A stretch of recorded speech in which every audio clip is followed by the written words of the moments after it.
Welcome back, everybody. This is Eric and Barry again from Moss Pawn & Gun, and today we have a video concept, another gun gripe that we're going to call consistent carry.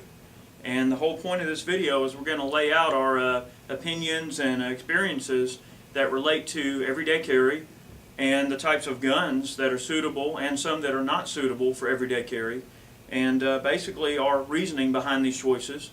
And hopefully we'll lay out some good arguments, and maybe these points will be well taken. You guys will learn something. And maybe from your responses in the description box or the comments section, maybe we'll learn something as well. That's right. So, well, Barry? what we're going to discuss today is what guns would you carry on a daily basis. Now, of course, climate, seasons, and all figure into all that. Now, you can take a little gun like this Smith & Wesson. This is one of my favorite carry guns. It's a hammerless Smith. The new ones are rated for plus P ammunition. You can just drop this in your hip pocket or your front pocket or wherever you want to put this little gun. You can tuck it down your belt with a hip grip or whatever. But this is a gun that really you can carry with you everywhere you go. Now this is pushing the limit. If you're in summer attire and you wear tight jeans or t-shirts and stuff like this, you may have to wear this in an ankle holster. But the whole idea of having a gun is to have a gun. First rule of a gunfight, bring a gun. This little .22 Magnum. This may not be the best gun in the world, but if it's the only one you got in your hand, it is. And I have personally witnessed a person killed with one of these. This is not a toy. Definitely not. This folds up and fits right in your pocket. You want to show them the little Beretta? Yeah, I actually have a lot of experience with the Beretta tilt barrel little autos like this, the 21As, Minxes, what have you. I'm a big fan of these pistols. Reason being is because it's a gun that, let's just face it, there's some days where some of us just don't feel like carrying our gun. It happens to all of us, depending on the business you're going to be out to that day, or how heavily you want to dress, or what you're going to wear. Sometimes a little tilt barrel auto in the pocket is a nice choice. Load it, put it in your pocket, and off you go. Again, this kind of goes into the ballpark of any gun is better than nothing. Right. Now, with our video concept being consistent carry, one of the things we want to drive home is the fact that, if you're going to carry consistent. Now, that also means the manner that you carry, the orientation that you carry, the way you draw. If you noticed, myself and Chad did a video on concealed carry, drawing and basically practice, attire. We kind of hashed some of these points out in that particular video series. It's 4 parts. We go over some drawing drills, some rapid fire drills, holster drills, little basic things that can kind of help you develop muscle memory. And that's what this whole setup is basically about. It's about muscle memory.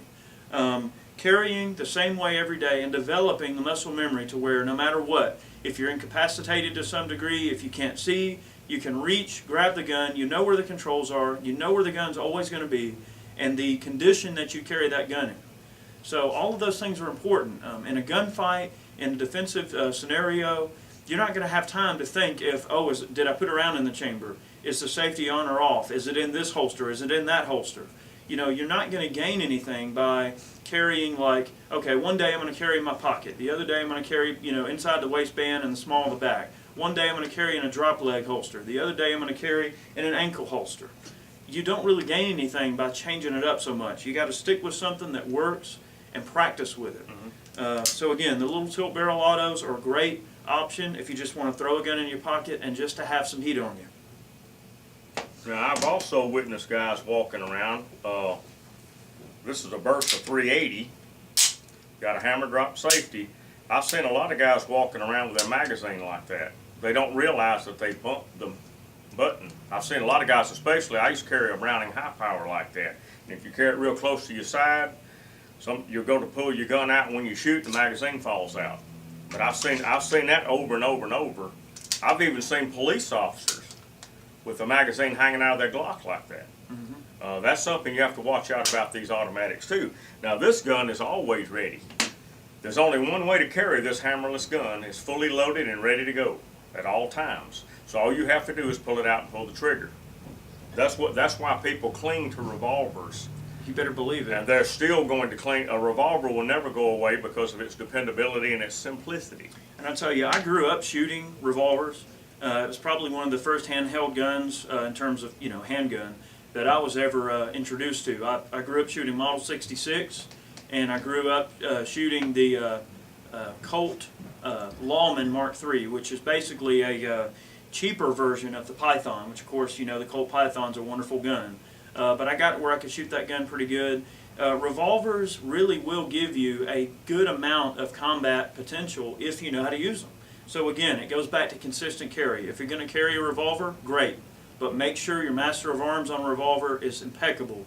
You have, in some ways, you have room for mistakes, and then others you don't. A revolver is going to be slow to reload under stress. So again, muscle memory and knowing where your you know, speed loaders are. If you're capable of doing a reload in combat with speed loaders with a revolver, more power to you.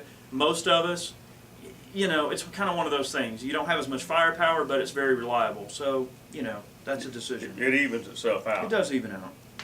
Now, Eric and I was also discussing the big Desert Eagle pistols and things like the PLR-16. Sure. Now, these are fun guns. This is a great hunting weapon. This is a great gun to go target shooting with. It's fun to shoot. It's very accurate. This is a very well-made gun. But is it for everyday carry? No. No way.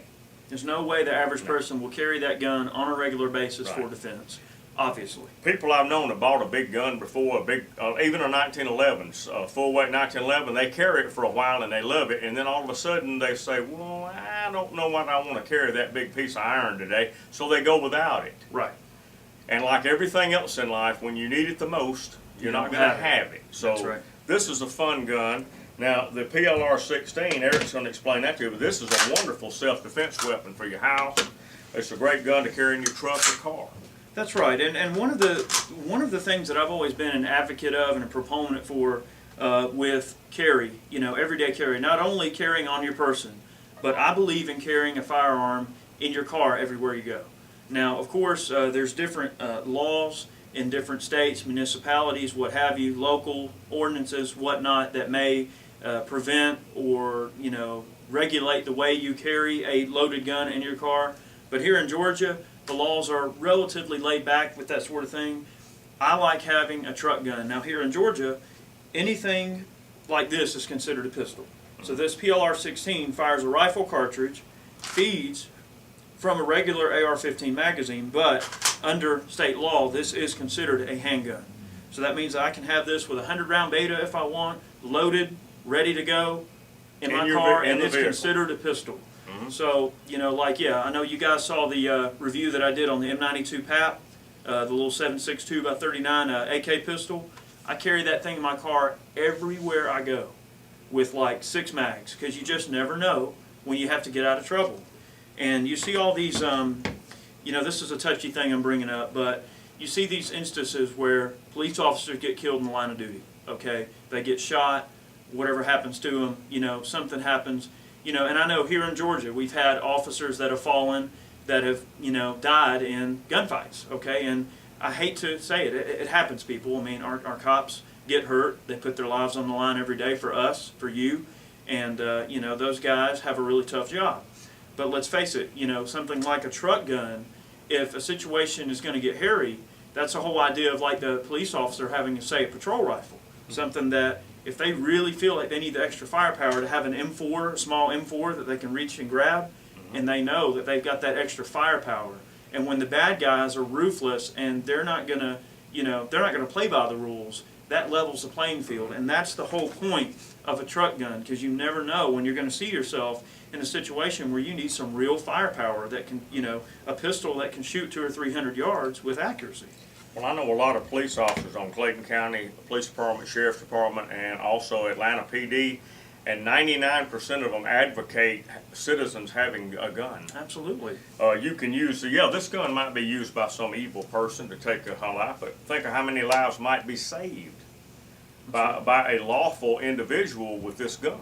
That's right. And you've got enough firepower here to handle just about any situation. That's right. But you know, and you should always pray that you don't have to Right. use, Right. you know, deadly force against someone, but you should always be prepared to, in case you have to. Now, another gun that we had laid out is the Glock 26, which of course, if you guys watch any of my YouTube videos, me and Barry collectively, you know that we are a big fan of Glocks. I'm going to hold it against the white here, so hopefully you can see it a little bit. I know there's a little bit of black contrast against all these evil black guns on the counter here, but the Glock 26 is a great gun. It's a good everyday carry gun. It's something that is easy to carry consistently because there's very little mechanically that you have to do. You put it around in the chamber. There's no safety, you know, the manual safety. Okay, there's no bull crap to worry about. It's a great gun that's easy to carry, and I would recommend a Glock 26 to anyone. Mm-hmm. And Okay. you have the option of your 33 round magazine if you Of get in a course. tight spot. Of course. Now, a friend of mine carries one of these in an ankle holster. He wears a type of trousers that has a loose cuffs on them where he can wear this, but he keeps Glock 17 magazines for backup. If you've got to reload this gun, it takes no more movement to put a 17 round in there as it does a 10. Or 33 Or for that matter. 33. And, yeah, And- I've always been a big proponent of those 33s. Right. The thing about when I carry one of these in my pocket, or I carry one of these in my pocket, or he carries this on his ankle, you can't leave it anywhere. You'd be surprised how many people leave guns in restrooms. You know, going there with your big 45 on, and you hang it on the coat hook, or you lay it beside the toilet or whatever on the back of the commode, and you do your business and you leave. Several cop buddies of mine have found several guns that have been reported left in Walmart restrooms and things like that, and the owner's leaving them behind because they don't realize. But if you got a gun you never have to take out of your pocket, you can't leave it behind. Very good points. Well taken. I decided to get this gun out. This is a CZ97 BD. Great gun. Wonderful gun. But it is a full-size combat handgun. Full capacity, double stack, full-size frame, full features, night sights. This is a wonderful gun. It's accurate. It's dependable. It's reliable. Is it a good combat weapon? Yes. Is it a good everyday carry weapon? Probably not. It's got some weight to it. It's got some bulk. The overall profile of it is almost the same damn size as a Desert Eagle. Okay. Now, this is a great gun. It's worth having a gun like this. Is it fun to take to the range? Is it accurate? Yes. But is it something that you're going to carry every day? And that's what you have to ask yourself with this video concept with consistent carry. Is it a consistent carry gun? Probably not. No. Probably not. No. Great gun nonetheless, though. You're not going to want to go out to dinner with your wife and children with this on. You know, you're going to a steakhouse or someplace, a nice family restaurant, in which in Georgia we could be armed. That's right. But this is not going to. This is not going to fit into the scenario. I have to say that my steakhouse or pizza place gun is a Glock 26. Glock 26. There's not a place that I don't go on this green earth that's legal for me to be and have my Glock 26 on me. If you compare the Glock to this Smith & Wesson, there's not much difference in them, really. For all practical purposes, the Glock is actually thinner. You know, I'm tied on that because, you know, I love small revolvers. I can shoot small revolvers very well. They're really accurate if you know how to shoot them properly. So I'm torn there. Like, yeah, there's some days where I just feel like, you know what, I'm going to carry my revolver. I'm going to carry my air weight or whatever. But then there's other days where I just feel like I want the ability to use high-capacity magazines in a Glock. And for a gun that's going to double as, yeah, Fred's nodding, he knows, you know, a gun that's going to double as an everyday carry gun, but then something that, let's say, going back to the concept of a vehicle gun, all right, something that in your vehicle you might have 4 or 5 33-round Glock magazines, yeah. So, you know, and Fred here, show him, Fred. Yeah, see, so Fred carries his 40, but he also carries a couple of 22-round sticks. Right. So, I mean, hey, I mean, it's Better what it have is. too much and not enough. That's right. Better have too much and not enough. So, but see, that's his carry model. That's how he carries. Everybody's different. That's what he's used to, and that's what he's trained towards. The concept of these also, this fully loaded holds twice as much as this one. So you got 5 and 10, and if you reload this with a 33-round magazine, you've increased the capacity by 6 times. Right. Over 6 times the firepower once you put that 33-rounder in here. That's right. So basically, that's kind of our overview of what we feel consistent carry involves. I mean, it's a whole giant pie with individual pieces that coincide with each other. You know, there's the training aspect, there's the condition of your carry aspect, there's the muscle memory aspect, and all of that comes down to your consistency, the amount of training you've received, and the amount of practice that you take to heart with that training. So, seek training, and, that's one of the things I ask you. I mean, we try our best to promote safe and responsible everyday carry, and everything that we do, we try to promote gun ownership in a very positive manner. In the future, we're going to do several videos that are going to tie into this one. And I want to get Eric to let me do a video that it's going to be Barry's carry history. I'm going to tell you the kind of guns that I have gone through over the years and what I carried. Now, I used to be a 1911 hardcore fan. 1911 is about this size, full-size gun. I would carry that gun religiously. I didn't care how I had to carry it. I'd find a way to carry it. But this gun to me now is just a little too big. Glocks have spoiled me. They hold twice as many rounds, and they're lighter. They're more durable, and I think they're more dependable. So I've been lured by the lightweight too, but I've gone through a carry history. I've gone through German Lugers, Browning high powers, all kinds of revolvers. I've carried about every gun there is, and since I've been carrying with a license in 1976. Well, that'll be a good video. I haven't really been carrying a variety of guns over the years. Pretty much my main carry gun for as long as I can remember has been a Glock 26. I might be a little jaded and a little snooty in that aspect, maybe. I like my Glock 26. I mean, that's my carry gun. I have carried commander size 1911s before. It's a great gun. They're accurate. It's a wonderful setup. But again, I'm kind of lured to the lightweight arena of the Glock, and I think the Glock has a lot going for it. Yes, they are the most unisex looking dang things in the world. Yes, they're ugly, but they are utilitarian items. It is a utilitarian gun, and that to me is what draws me to it. Right. Well, Gaston Glock was not a gun designer. He was a tool designer. This is a tool that shoots bullets, and it's a damn good one. That's right. Now, in the future, I want to do a video with Eric too. We're gonna call it the Glock controversy laid to rest. We're gonna give you every reason why we love them, reasons why we might not love parts of them or whatever. But we're gonna do that, and then we're not gonna be on this Glock thing forever. But I'll tell you right now, Glock is the best gun to carry. I think so. Okay. That's my opinion. So. But anyway, we appreciate you guys watching. We hope you like the gun gripes. We like to keep these going, and we have a lot more concepts in the pipeline.